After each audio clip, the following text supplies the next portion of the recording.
2017 is when things really start going south for this project. First, Atlantic delays the record.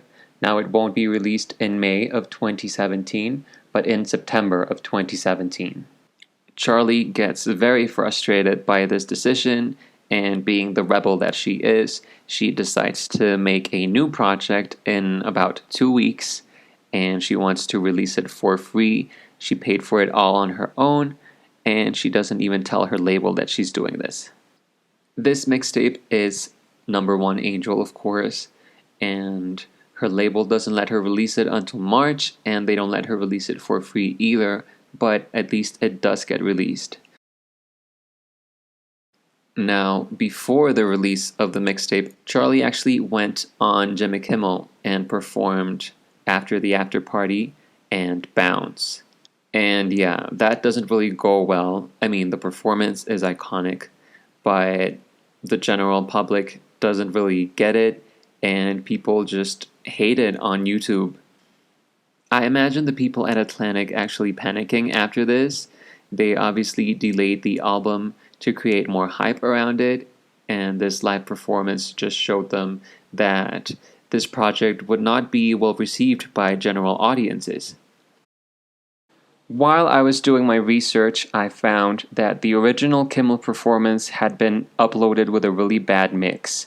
The studio vocals were played really loudly on top of Charli's live singing.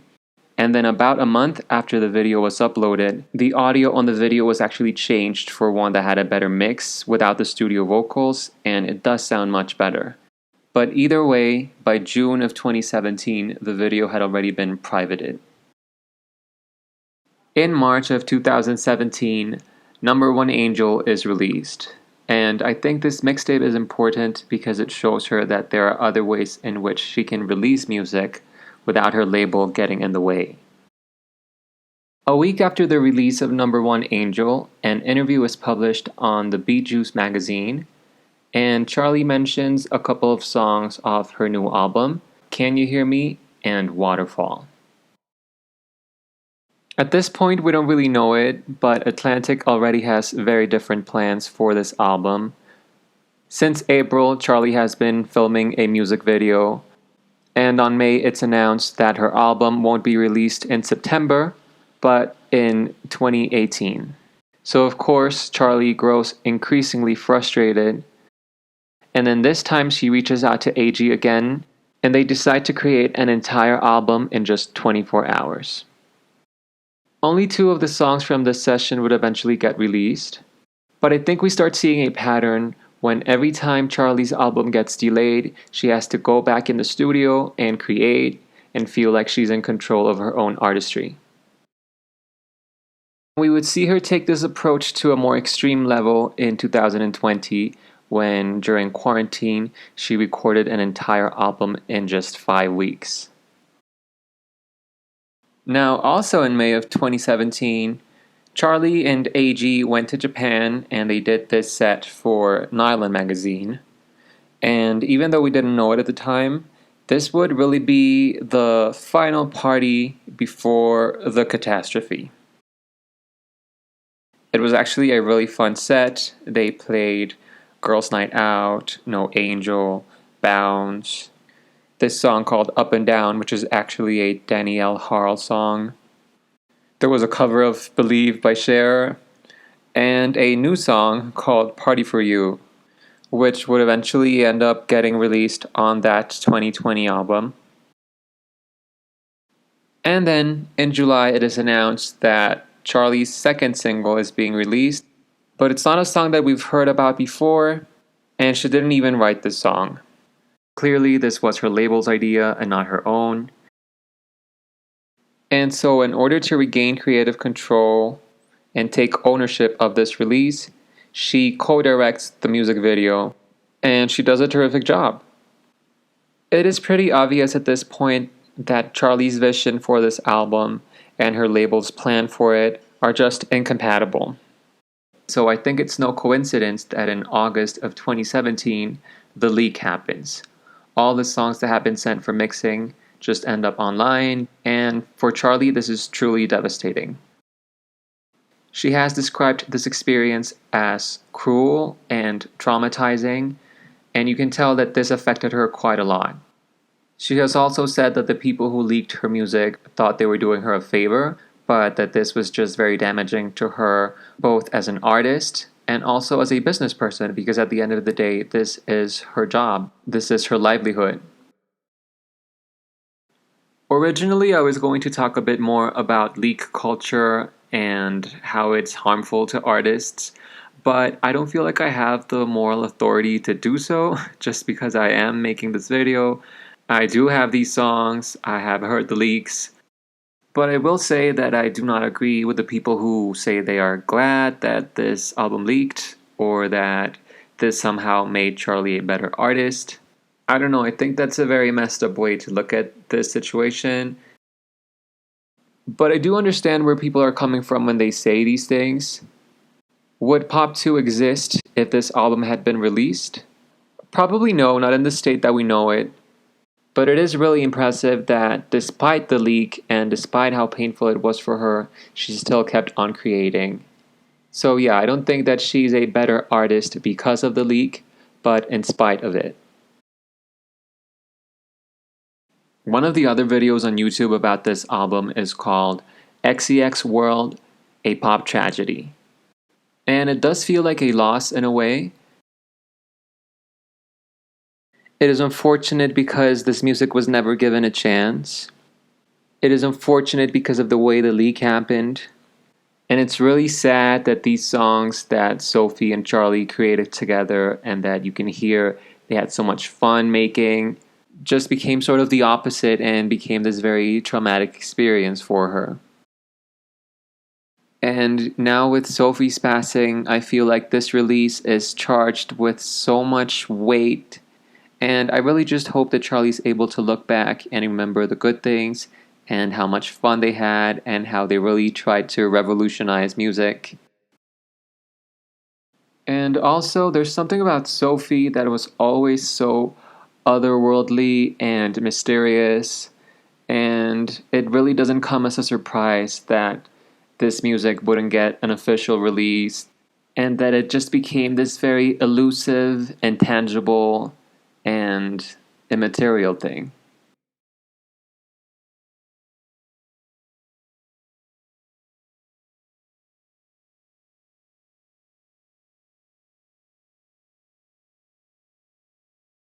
One of the reasons why I decided to make this video and do all this research was because I wanted not only to piece together what happened, but also because I wanted to find out what the album would have looked like, as in which songs would have been a part of it.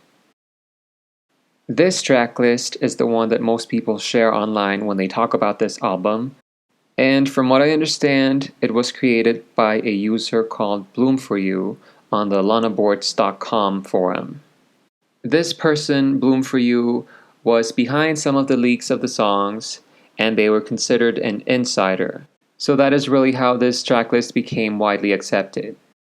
What kind of sticks out from this tracklist to me is two songs, which are Taxi and Come to My Party. Taxi sticks out just because Charli herself had said that this was just like a fun demo that they came up with, but they were never planning on releasing it or even including it in the album. And Come to My Party sticks out just because it was one of the few songs that wasn't sent to Mike Stent for mixing, and it wasn't registered on ASCAP like a lot of the other songs were. For those of you who don't know, ASCAP is this organization where songwriters can register their songs and then they can get licensed, and it's basically like a copyright thing. But what you need to know about Come to My Party is that since it wasn't sent for mixing, it didn't leak in high quality like the rest of the tracks.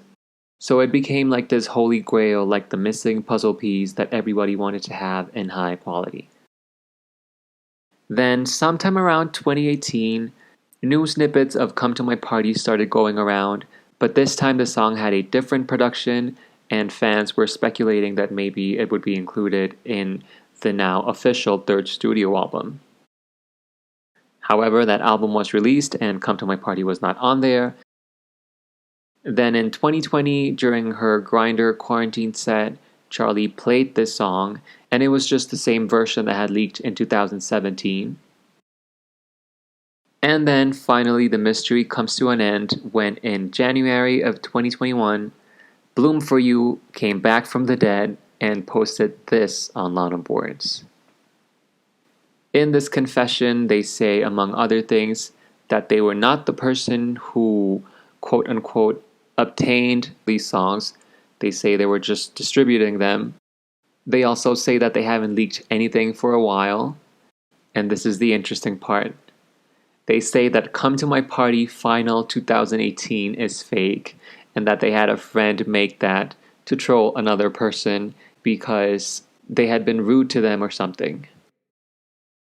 So I guess what I'm trying to say is that there is very little evidence to suggest that Come to My Party would have been included in the final track list of the album.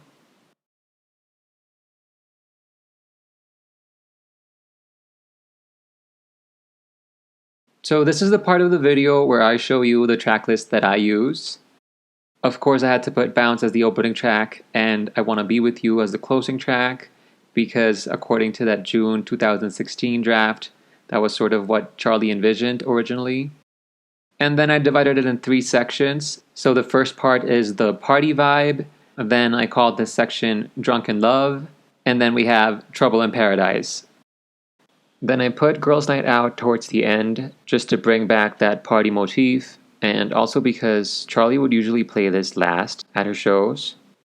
And so as you can see, I sneakily included Taxi as a bonus track on this album, and I have my reasons for this. This is very scientific. First of all, Taxi has become emblematic of this whole era. There's also the fact that Klaas Alland actually wrote this song. You know, at the end of Bounce, when it's like, if your name is Klaas, guess what? Klaas didn't actually write on Bounce. Apparently, the only songs that he worked on for this era were Roll With Me and Taxi. And Roll With Me was included in number 1 Angel, so really the only other track that needs to be on this album for that line to make sense in Bounce is this one. And then the final reason to include it here is because recently Taxi was registered on ASCAP. And so there is hope that this song will get released one day.